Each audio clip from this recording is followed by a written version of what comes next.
اختتام پذیر ہے، اور پتہ نہیں ہم نے کتنی رحمتیں سمیٹی ہیں، کتنے گناہوں کی مغفرت کروائی ہے۔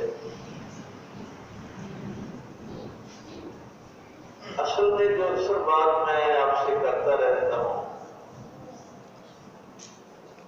آپ ہر رکعت میں دعائے ہدایت مانگتے ہیں،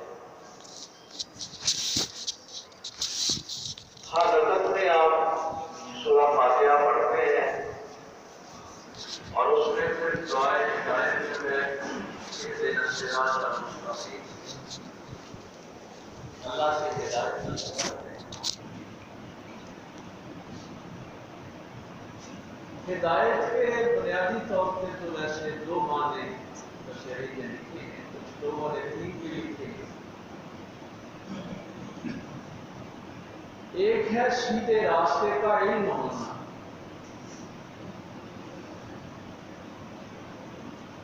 یہ ہدایت کا پہلا درجہ ہے کہ مجھے سیدھے راستے کا علم ہو،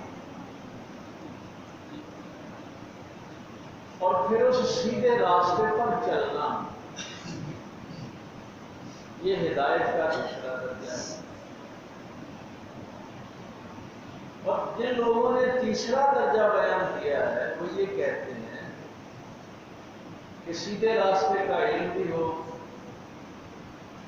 اس راستے پہ انسان چل بھی رہا ہو، لیکن اگر وہ منزل تک ہی نہ پہنچ پائے تو پہلے دونوں درجے بیکار چلے جاتے۔ تو کچھ لوگ اس دنیا میں ہوں گے جو آپ کو علم دیں گے کہ یہ راستہ سیدھا ہے، کچھ وہ ہوں گے جو آپ کو ہاتھ پکڑ کے اس راستے پر چلائیں، اور کچھ وہ ہیں جو آپ کو منزل تک لے کے جائیں۔ تو یہ ہدایت کے درجات ہیں۔ یہود کے متعلق بھی قرآن کریم نے یہی بات کہی، جب قرآن کہتا ہے نا ہدی للمتقین، اشارہ کیا ہے، یہ مدنی سورہ ہے، اللہ تعالیٰ نے صحابہ کی طرف اشارہ کیا ہے کہ ان متقیوں کے لیے ہدایت ہے، جن کو نبی نے سیدھے راستے کا علم بھی دیا ہے اور سیدھے راستے پہ چلنے کا سلیقہ بھی بتایا، اور ان کو یہ یقین ہے کہ ہمارا نبی ہمیں منزل تک لے کے جائے۔ تو یہ اشارہ کر کے فرمایا کہ یہ جو متقی لوگ ہیں ان کے لیے قرآن ہدایت ہے۔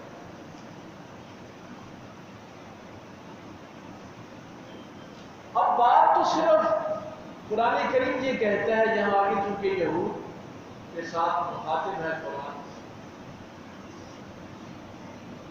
کہ ان کا آخرت کا جو تصور تھا وہ بہت کمزور ہو گیا۔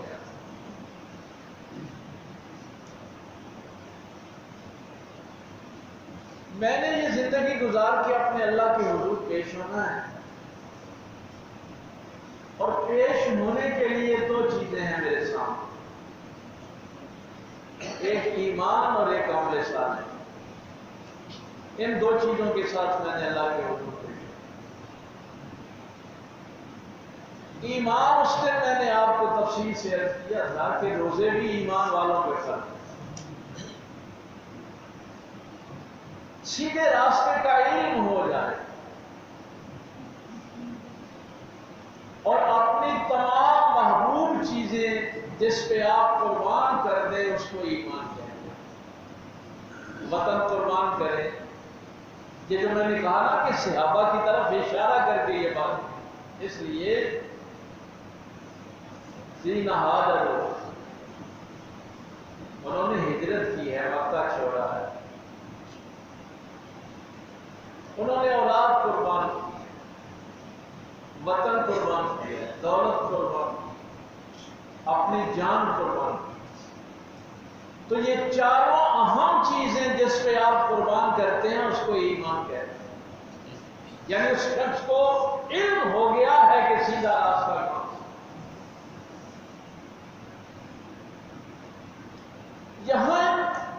لوگوں کی طرف اشارہ کر کے جب اللہ نے فرمایا تو پھر ان کی نشانیاں یہ بیان کی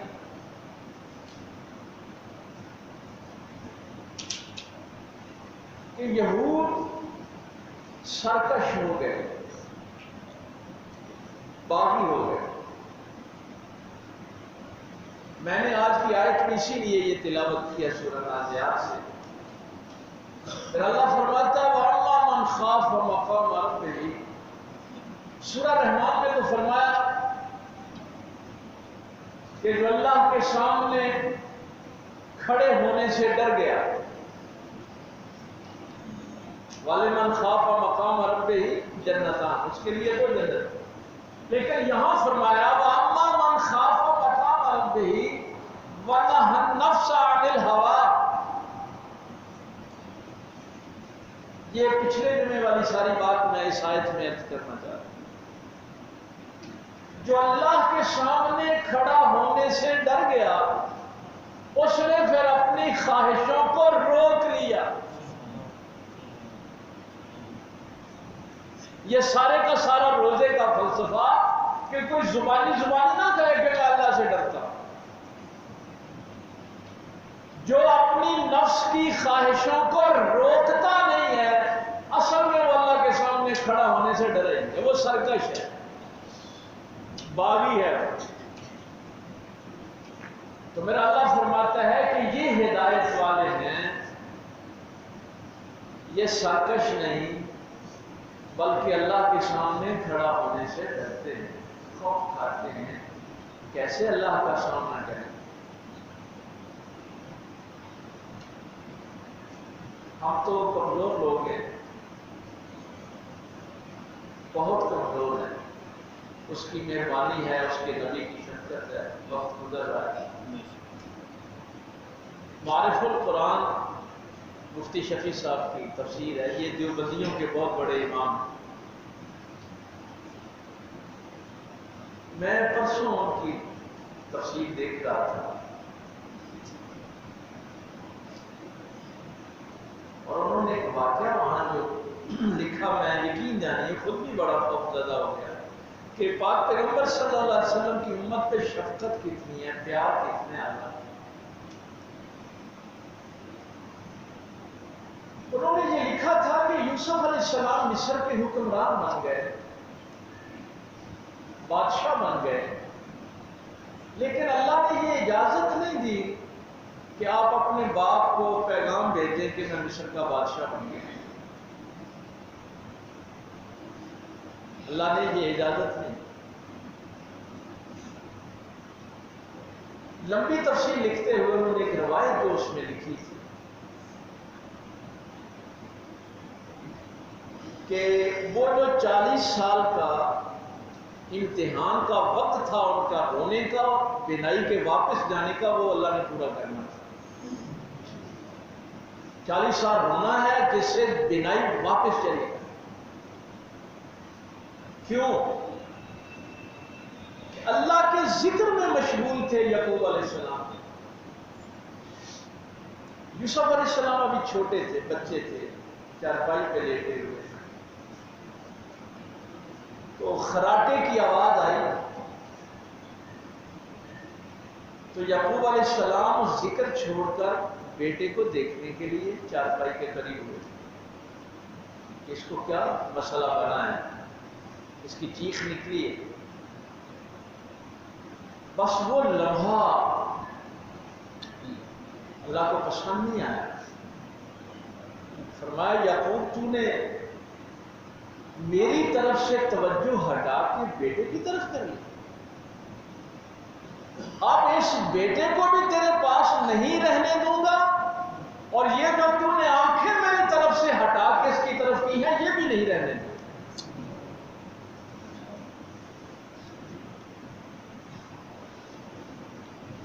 یہاں مجھے وہ بات یاد آئی جب میرے پاک پیغمبر صلی اللہ علیہ وسلم فرماتے ہیں کہ کبھی غفلت میں اللہ سے دعا نہ مانگو۔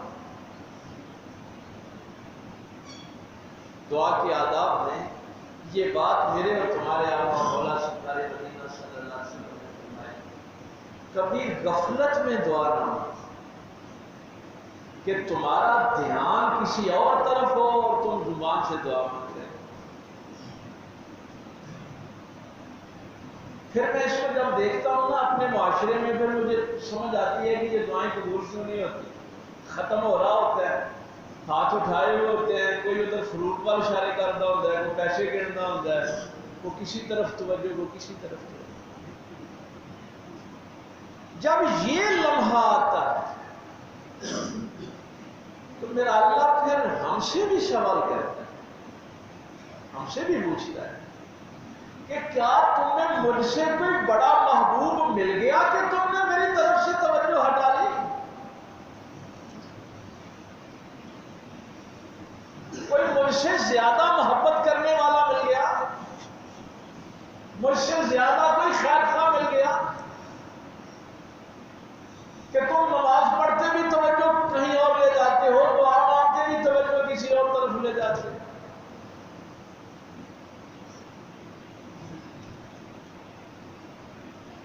تو روزہ آپ کی یہ پریکٹس کرواتا ہے کہ آپ کی توجہ 24 آور صرف اللہ کی طرف ہے۔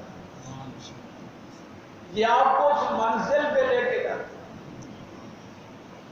اس لیے میرے پاک پیغمبر صلی اللہ علیہ وسلم نے فرمایا کہ آپ جو بھی نیکی کرتے ہیں اس کا اجر 10 سے لے کے 700 گنا تک ہو۔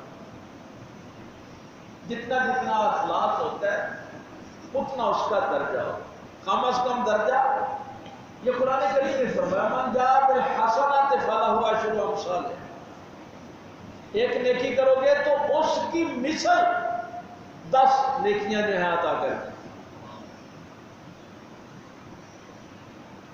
اور اگر اخلاص زیادہ ہوگا تو زیادہ سے زیادہ اس ایک کا درجہ 700 تک چلا جائے۔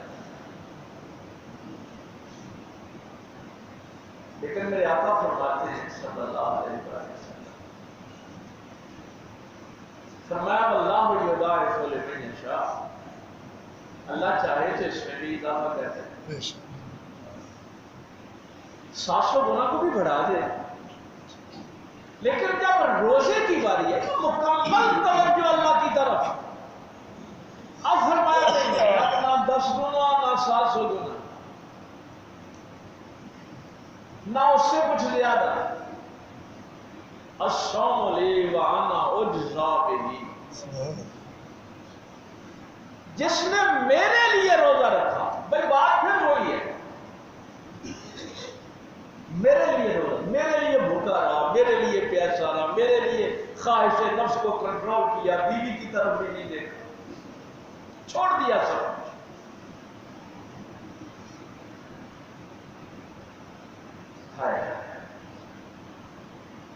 کیا کمال کا جملہ ہے، وانا اجزا بہ، فرمایا 10 20 100 700 نہیں، جس نے میرے لیے روزہ رکھا اس کی جزا پھر میں ہی ہوں۔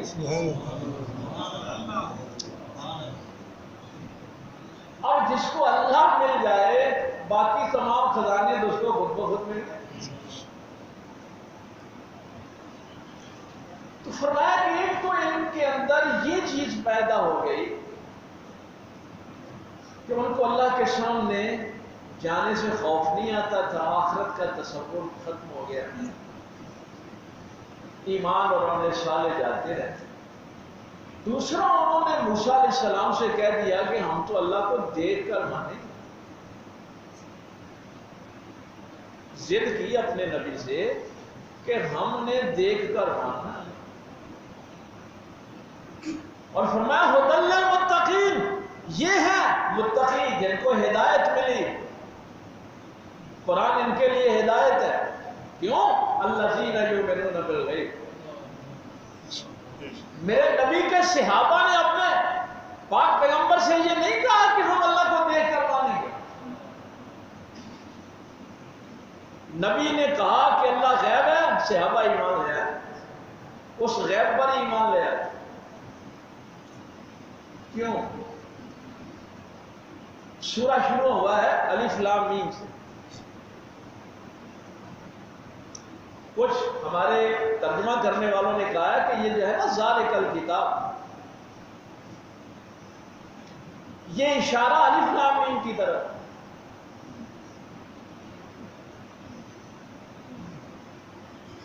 یہ جو ذالکہ اشارہ ہے نا یہ الف لام میم کی طرف، یہ سورہ ہے، یہ الکتاب ہے، آگے الکتاب پر قرآن کے لیے استعمال ہوتا ہے۔ علم الکلام والے کہتے ہیں یہ تھوڑی سی پیچیدہ بات ہوگی لیکن اگر سمجھ آ گئی نا تو بڑے عقدے حل ہو جائیں گے۔ علم الکلام والے کہتے ہیں کہ انسان نے جب چیزوں کو دیکھا، اشیاء کو دیکھا، اس نے ان چیزوں کو بیان کرنے کے لیے لکھنا چاہا۔ میں نے کوئی فروٹ دیکھا ہے، کوئی جانور دیکھا ہے، کوئی عمارت دیکھی ہے، تو میں اس کو بیان کرنا چاہتا ہوں تو کیسے کروں؟ اب تو میں الفاظ کے ذریعے آپ کے سامنے بیان کر رہا ہوں۔ تو انہوں نے کیا کیا کہ اس چیز کی وہ تصویر بنا دیتے تھے، جو چیز دیکھتے اس کی وہ تصویر بنا دیتے تھے، اور یہ پہلا تھا لکھنے والا معاملہ۔ ابھی بھی حروف تہجی جو الفابیٹس ہیں آپ کے چائنا کے وہ سارے تصاویر ہیں، جاپانیوں کی بھی وہ تصاویر ہیں، ہندی بھی ہے وہ بھی ساری تصاویر ہیں۔ یہ جو ہمارا عربی کا رسم الخط ہے یہ بھی حروف تہجی سارے پہلے شکلوں میں تھے، بعد میں پھر آواز میں تبدیل ہو گئے۔ میں خاص مقام پہ آپ کو لے کے آیا۔ اب وہ تصویریں لفظوں میں آئیں، حروف میں آئیں، آواز میں، صوت میں آئیں، لیکن ہر حروف تہجی کا آواز اس کی علیحدہ علیحدہ تھی۔ آپ حرف کو معنی نہیں دیتے، آپ بے کو کوئی معنی نہیں دیتے، تے کو کوئی معنی نہیں دیتے، لام کو کوئی معنی نہیں دیتے، سین کو کوئی معنی نہیں دیتے۔ جب تک حروف جڑتے نہیں، لفظ نہیں بنتا، معنی نہیں بنتا۔ یہ تمام زبانوں میں رہا ہے کہ پہلے حروف ہوں گے، وہ ملیں گے، لفظ بنے گا، پھر اس کا ایک معنی سامنے آئے گا۔ لیکن وہ نبی کتنے علم والا ہوگا جس کے سامنے جبریل آ کے کہے کاف، اور مجھے سمجھ نہیں ہے کہ کاف کا معنی کیا ہے، اور نبی پاک فرمائے کہ مجھے پتا ہے اس کا کیا معنی۔ ہاں یا رسول اللہ مجھے تو نہیں پتا چلا۔ یہ حروف مقطعات کی بات ہے، یا عین صاد، ان کو آپ پڑھتے بھی ایسے ہیں، الف لام میم، آپ اس کا لفظ نہیں بناتے، حروف میں پڑھتے۔ تو کائنات کے سارے انسانوں کی بات نہیں ہو رہی، سارے کائنات کے فلاسفر، ڈاکٹر، اہل علم اکٹھے ہو جائیں تو وہ حرف کا معنی نہیں بتا سکتے، اور وہ جو جبریل جس کو اللہ کا قرب حاصل ہے اس کو بھی حرف کا معنی نہیں ہے۔ اور میرے پیغمبر فرما رہے ہیں بھیجنے والا جانے یا جس کے پاس آیا ہو جائے۔ تو جب کائنات عاجز آ گئی، حرف کا معنی نہیں جانتی، تو اس حرف کے معنی کو بتانے کے لیے اللہ نے محمد کو بھیجا۔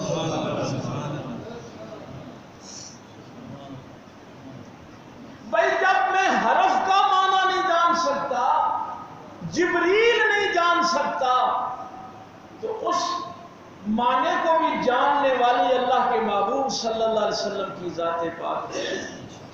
تو یہ غیب بھی انہی کے پاس ہے اور اللہ کا غیب بھی انہی کے پاس ہے۔ فرمایا یہ ہے وہ متقی، نبی نے کہا کہ اللہ ہے، یہ ایمان لے آئے، صرف کسی کے اعتبار پر اللہ کو مان، بغیر دیکھے مان۔ آج تک انسان پریشان ہے حروف مقطعات کے متعلق، جس کو میرے نبی نے معنی بتایا اسی کو پتہ۔ یہ میں جملہ اس لیے کہہ رہا ہوں کہ کچھ لوگ یہ بھی کہہ دیتے ہیں کہ جس کا کسی کو علم نہ ہو وہ حروف مقطعات، بھائی جس کا کسی کو علم نہ ہو وہ محمل ہوتی ہے۔ اور قرآن میں کوئی چیز محمل نہیں، بامانی ہے ساری چیز۔ اس لیے اس کی ڈیفینیشن یہ کی جاتی ہے جس کا سب کو علم نہ ہو۔ حروف مقطعات وہ ہیں جن کا سب کو علم نہیں۔ انسان علم کے کسی مقام پہ چلا جائے، وہ حروف کو جوڑ کر لفظ بنا کے معنی بتائے گا، اور میرا نبی حرف کے معنی بتاتا ہے جس کا جبریل کو بھی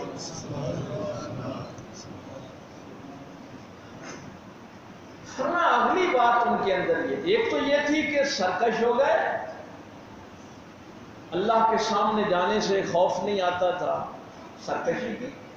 دوسرا کہا اللہ کو دیکھ کے مانیں گے، ہدایت چھین لی گئی۔ صحابہ نے کہا نہیں، جیسے ہمارا نبی کہتا ہے ویسے مانیں، غیب پہ ایمان لے آئے، قبر کے اندر نہیں دیکھا کیا ہے، ایمان لے آئے، فرشتے نہیں دیکھے، ایمان لے آئے، قیامت کو نہیں دیکھا، ایمان لے آئے۔ پہلے سارے نبی نہیں دیکھے لیکن ایمان لے آئے۔ وَيُقِيمُونَ الصَّلَاةَ، یہودیوں نے نماز چھوڑ دی تھی۔ یہ جنہوں نے ہدایت کے رستے پہ چلنا ہے نا بھائی، یہ ان کی بات ہو رہی ہے۔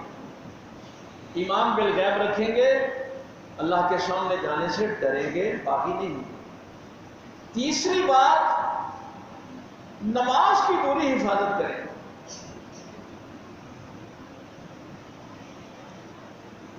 یہ 5ویں پارے کا آخری رکوع گھر جا کے خود بھی دیکھنا، مجھے بڑا یقین جانیے ڈر لگتا ہے جب اس آیت کو پڑھتا ہوں۔ پھر اللہ فرماتا ہے ان المنافقین یخادعون اللہ،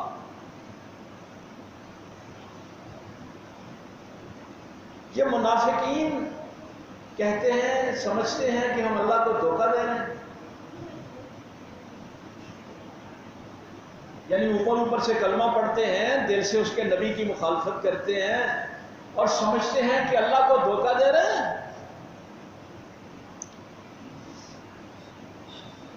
اللہ تعالیٰ ان کو ان کے دھوکے کی سزا دینے والا ہے۔ اسی رکوع میں آگے جا کے پھر ان المنافقین فی الدرک الاسفل من النار، کہ جہنم کا جو 7واں اور آخری حصہ ہے نا، اس میں منافقین،